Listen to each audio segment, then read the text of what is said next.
and welcome to Full Focus, where law and news intersect. I'm Crystal Parham. In today's edition, we're going to discuss Donald Trump and his surprising victory. Hello, Tammy. How are you? Tamara Harris is here with us today. She is a Trump supporter, and she voted for Trump, obviously, and she's happy with the result. Hello, Tammy. Welcome to the show. Hi, Crystal. Thank you for having me. You're welcome. So, your guy did it. You did. He pulled it out. You did. How did he do that? How do you think he did that? Everyone else believed it was an impossibility. We actually spoke about that. And Yes. Here we are, and he's a president-elect. Well, I think he did it on many levels. I think people were tired of the corruption that, seems to follow the Clintons everywhere they go.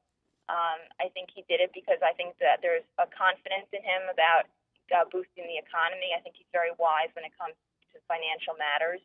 I think people have had it with the way that President Obama has handled Islamic terrorism, with the absence of safeguards.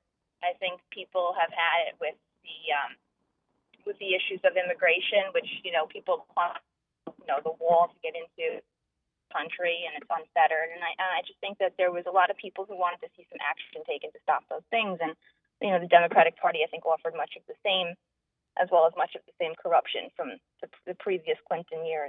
So I think that's how he did it. And I think he worked harder than Hillary Clinton. I mean, I used to watch him give speeches, sometimes 3 o'clock in the morning, New York time. He'd be giving a speech in some other state. He'd go to like 5 different states in a day. I mean, I think he had much more stamina than her. I think he had much more drive than her. And he really wanted it, and he did it.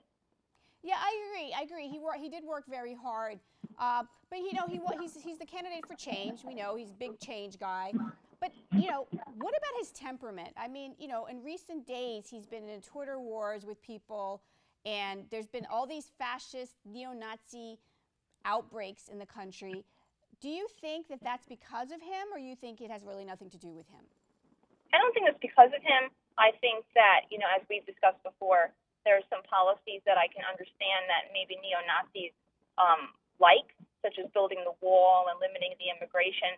But I've never known Trump or seen him to espouse that kind of ideology. I mean, he clearly said on TV that he condemns it, and he said that very recently, I think like last week.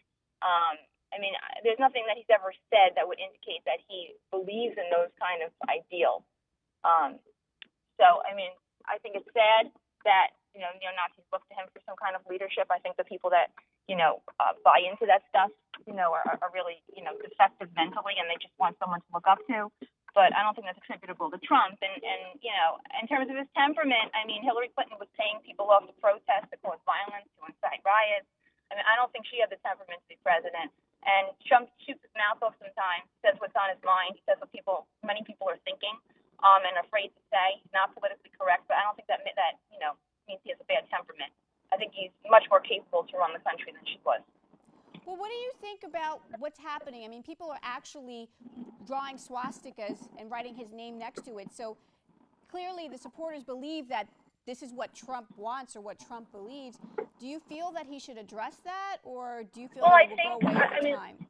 Okay, people have been drawing swastikas for years. I mean, neo-Nazi groups have been lasting for years, way before Trump came aboard. Maybe the fact that there's someone who's got German ancestry, maybe that's something that they like in him. Maybe the building of the wall. But like I said, he's never espoused those ideas, and he's never contributed to them as far as I'm concerned.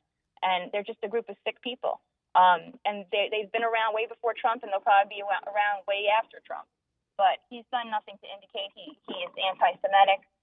If anything, his daughter's married to an Orthodox Jew. He seems to be, a friend of Israel. He's spoken about being friendly with Israel. And as I've told you before, I think that our existing President Obama has shown the greatest disrespect for Israel. He's refused to see the Israeli Prime Minister Netanyahu when he comes to America. I mean, there's a lot of things about Obama that, in my opinion, are very anti-Semitic. And I think Trump is the antithesis of that. Well, what would you say to a Clinton supporter who is very worried about a Trump administration? Are there any words of encouragement or things that you've seen that you think he's going to be able to be the president for everyone and to bring some kind of civil ease into the country? Well, I think that a word of comfort would be that it would be the end of an era of such corruption. I mean, Hillary Clinton was selling, I think, uranium to one of the Arab countries because they were donating to the Clinton Foundation. She got $6 million, I think, from Iran. I mean, and she would return the favor. I mean, these are terrorist nations.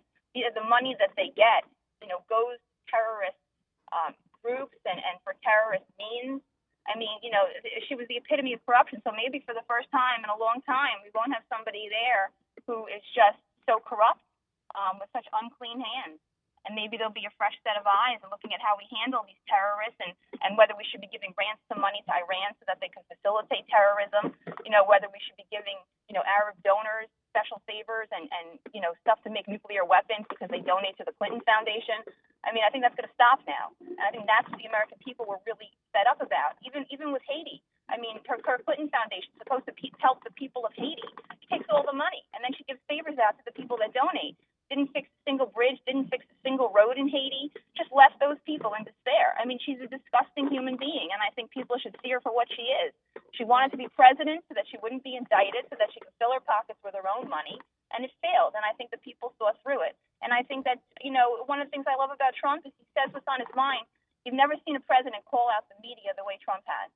I mean, Trump will flat out go on TV and say the media is unfair, they're biased. He just calls it the way he sees it, and I think that's a quality that many people look up to. They want someone to open their mouth once and for all and not be so politically correct. And I love him. I think he's great for that. Well, I mean, the last thing I'm going to say is that, the same can be said for Trump. I mean, he's spending money from the Trump Foundation, right? He's using money from the Trump Foundation to build statues of himself and flagpoles and things like that. So, I mean, I think it's on both sides, but I think that, he is the president-elect, and you've given us a really, really great perspective for us to think about. And do you have any final words? The only final word is, I just would illustrate there's a difference between running a business and maybe generating money, for personal gain, and then running a foundation like Hillary Clinton where you generate money to contribute to terrorist organizations who are going to kill people in Israel or kill people in America. I think there's a distinction there, So that's it. Okay, well, thank you so much for joining the show and giving us your perspective, and I look forward to talking to you soon again. Thank you, Tammy. Thank you. Bye-bye. Bye.